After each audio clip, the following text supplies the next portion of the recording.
Bonjour à tous et à toutes, j'espère que vous allez bien. Aujourd'hui on s'attarde sur les 7 merveilles du monde, qui désignent des œuvres architecturales et artistiques qui sont entrées dans l'histoire grâce à leur nature extraordinaire.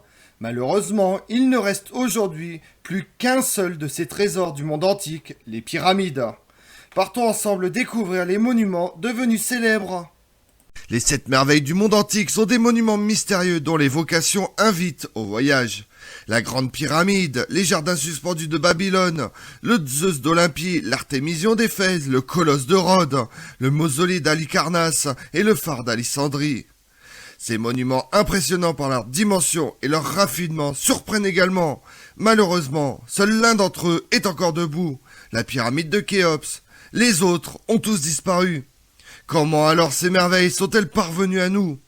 Si l'origine précise de la liste des 7 merveilles reste inconnue, plus de 14 listes ont été retrouvées par les historiens, avec des variantes.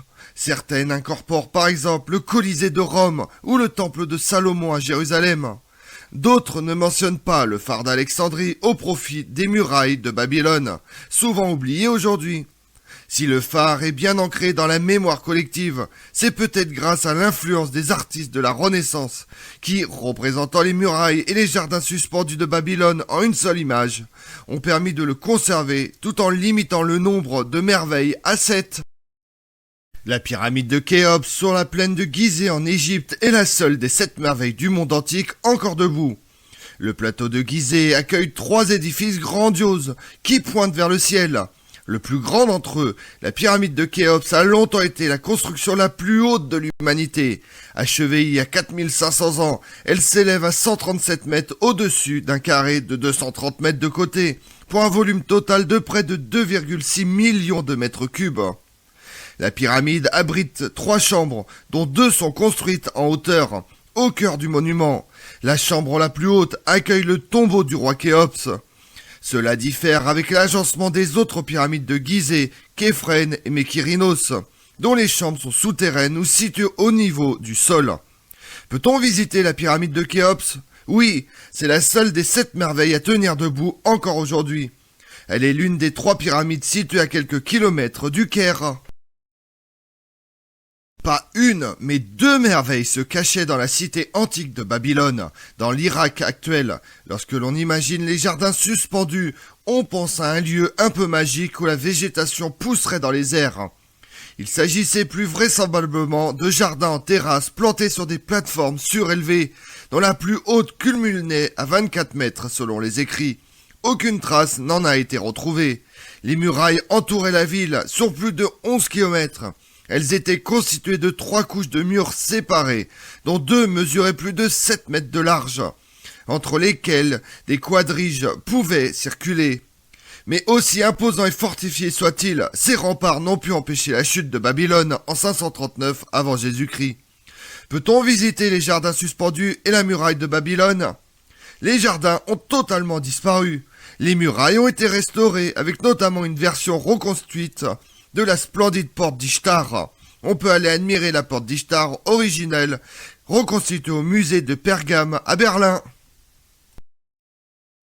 Ériger une statue digne du roi des dieux, la tâche paraît impossible. Si l'on en croit les nombreux auteurs antiques, l'architecte Phidias a pourtant relevé le défi avec brio à Olympie. Les descriptions parvenues jusqu'à notre époque évoquent un monument à la richesse extrême. La statue en or et en ivoire était composée de verre et d'ébène, ornée de scènes mythologiques colorées, devant montrer l'universalité de la divinité suprême. Zeus y est représenté sur son trône, les pieds posés sur un tabouret, un sceptre dans la main gauche et une allégorie de la victoire dans la main droite. Un somptueux sanctuaire entourait l'œuvre. Peut-on visiter la statue de Zeus? Il ne reste absolument rien de cette statue emportée à Constantinople et détruite en 475 après Jésus-Christ. Seules quelques colonnes du temple entourant la statue sont encore debout à Olympie, en Grèce. S'élevant à 30 mètres au-dessus de la cité d'Éphèse, située à l'ouest de l'actuelle Turquie, l'Artémision est sans doute le plus grand temple dédié à la déesse Artémis du monde grec. Maintes fois détruit, sa version la plus récente, édifiée au IVe siècle avant Jésus-Christ, et aussi la plus impressionnante. Des murs en marbre couraient sur plus de 46 mètres de longueur et 21 mètres de largeur, entourés par plus de 110 colonnes, dont 36 étaient ornées de reliefs représentant des scènes culturelles et mythologiques. Peut-on visiter l'Artémision d'Éphèse?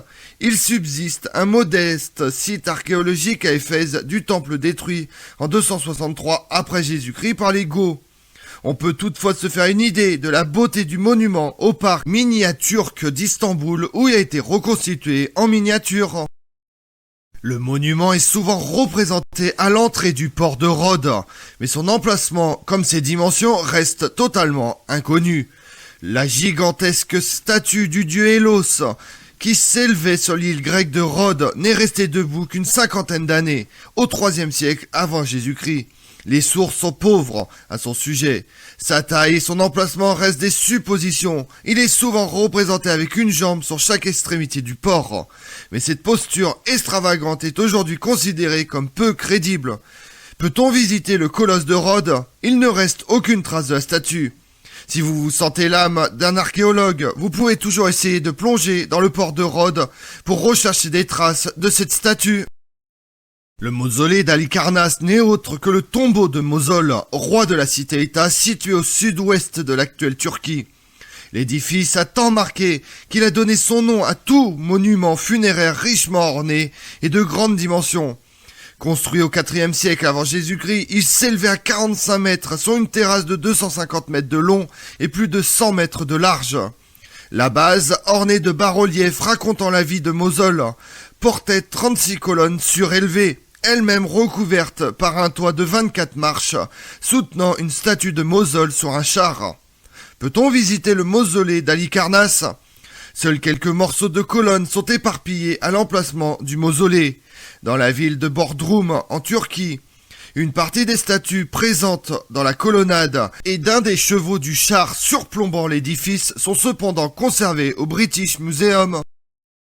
Capitale culturelle du monde hellénistique, Alexandrie rayonnait littéralement sur la Méditerranée grâce à sa tour lumineuse édifiée au IIIe siècle avant Jésus-Christ à l'entrée de la rade de son port sur l'île de Pharos. C'est là l'origine du mot phare. Le monument devait atteindre environ 125 mètres avec un premier étage constitué d'un carré de 30 mètres de côté et de 70 mètres de haut, surmonté d'un parapet. Le deuxième étage formait un octogone de 35 mètres de hauteur sur lequel reposait un troisième élément. Le tout était chapeauté d'une statue. Certaines représentations ajoutent une lanterne entourée de colonnes au sommet. Mais celui-ci n'est peut-être pas mentionné dans les descriptions antiques. Peut-on visiter le phare d'Alexandrie? Détruit par les tremblements de terre successifs qui ont secoué l'Égypte, le phare d'Alexandrie n'existe plus.